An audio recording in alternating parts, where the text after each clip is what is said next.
नमस्कार प्रेक्षकांनो, मालिकेच्या पुढील काही भागांमध्ये आपल्याला खूपच जबरदस्त असा ट्विस्ट पाहायला मिळणार आहे.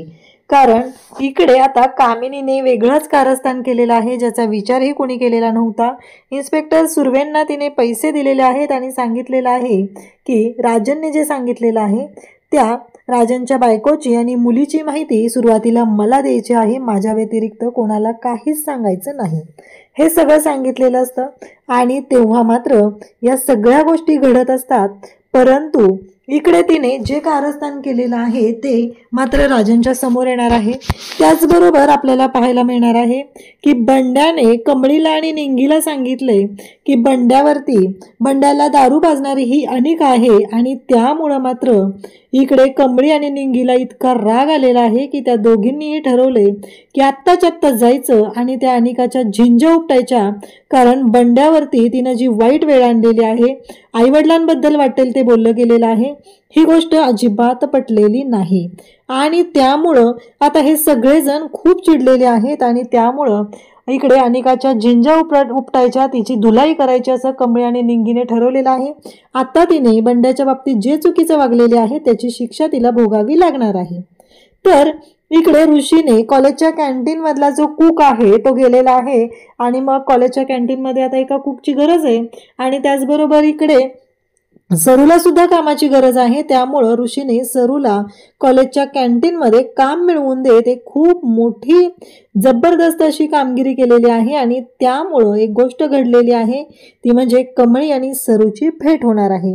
हे आपल्याला आजच्या या व्हिडिओमध्ये पाहायला मिळणार आहे. त्यासाठी हा व्हिडिओ शेवटपर्यंत पहा.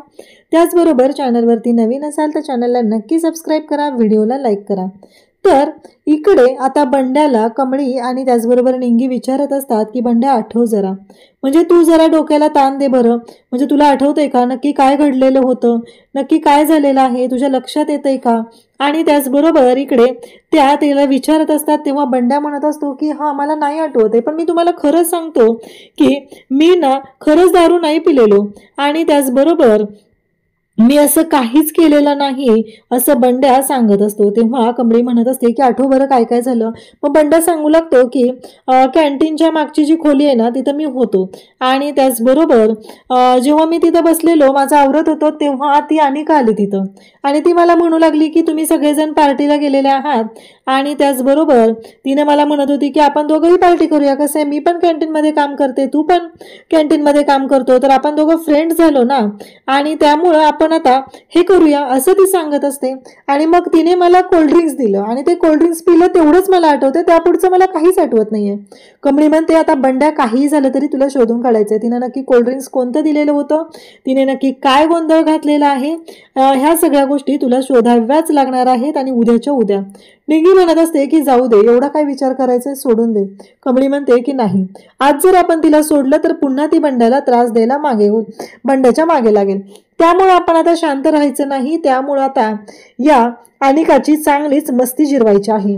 इकडे अनिकाची मात्र तंतन सुरू असते, तिला ही गोष्ट पटतच नसते. तिचं असं म्हणणं असतं की काहीही झालं तरीही आता ज्या गोष्टी घडलेल्या आहेत त्या मात्र इकडे अशा पद्धतीने घडत असतात. त्यामुळं अनिकाची मात्र खूपच चिडचिड चाललेली असते.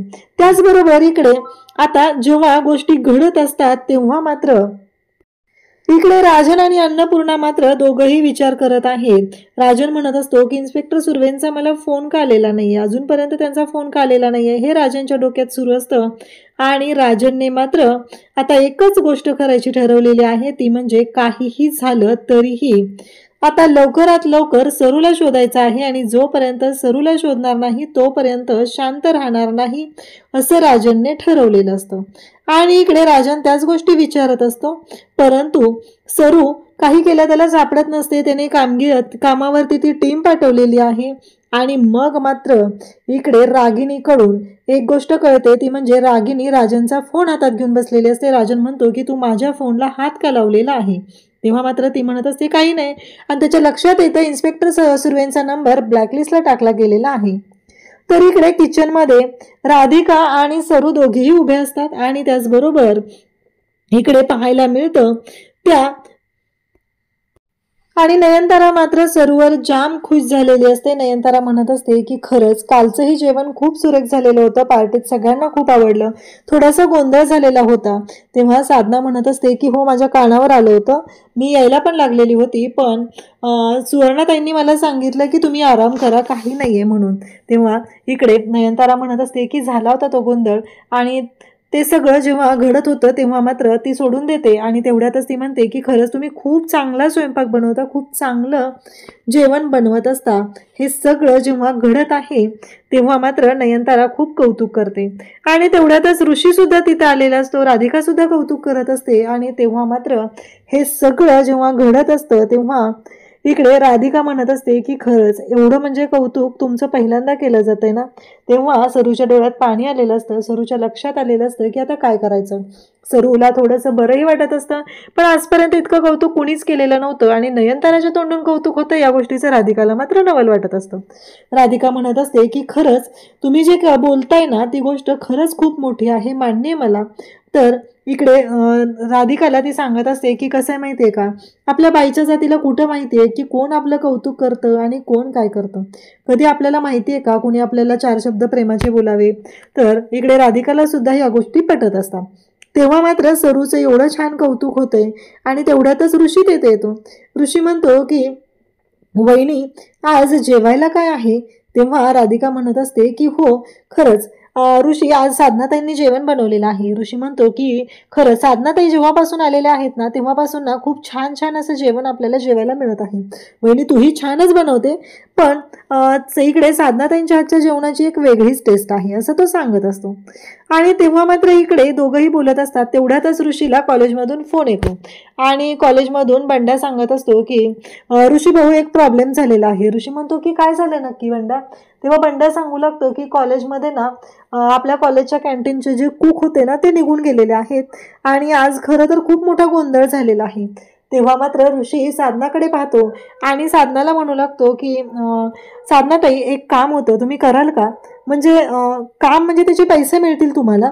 आता ना कॉलेजच्या कॅन्टीनमधले कुक आहेत ना, ते काहीतरी कामानिमित्त बाहेर गेलेले आहेत, तर आपल्याला कॉलेजच्या कॅन्टीनमध्ये गरज आहे, तर तुम्ही तिथे स्वयंपाक बनवाल का, कारण खूप मुलं आहेत व त्यांच्या जेवणाचा प्रॉब्लेम होऊ शकतो. तेव्हा साधनाताई म्हणतात पण मला जमेल का.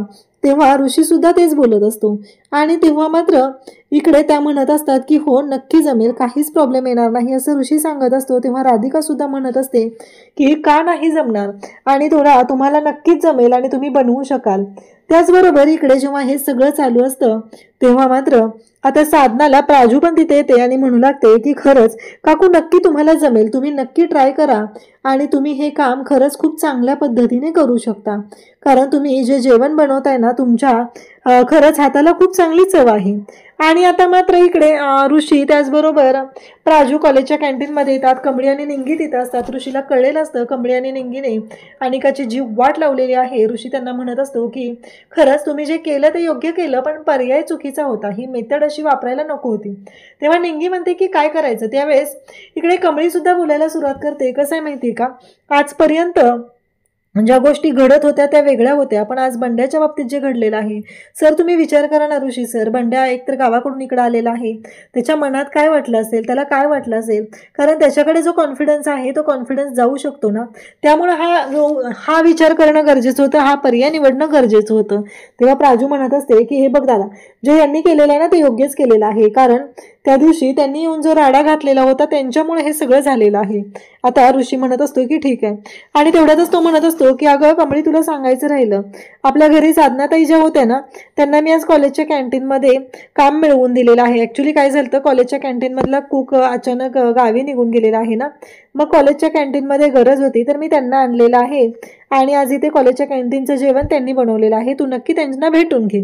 तेव्हा ऋषी म्हणतो, ऋषीने सांगितल्यावर कमळी म्हणते काय. तेव्हा मात्र इकडे कमळीला धक्का बसतो. कमळी म्हणते खरंच, आणि तेवढ्यातच ऋषी साधनाताईंकडे जातो आणि त्याने जी ऑर्डर केलेली असते ती ऑर्डर मागितली जाते.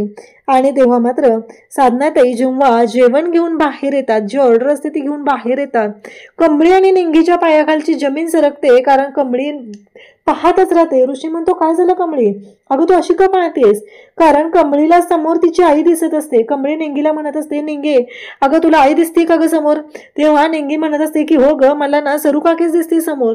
दोघेही पाहत राहतात. तेव्हा ऋषी आणि प्राजू म्हणतात काय झालं?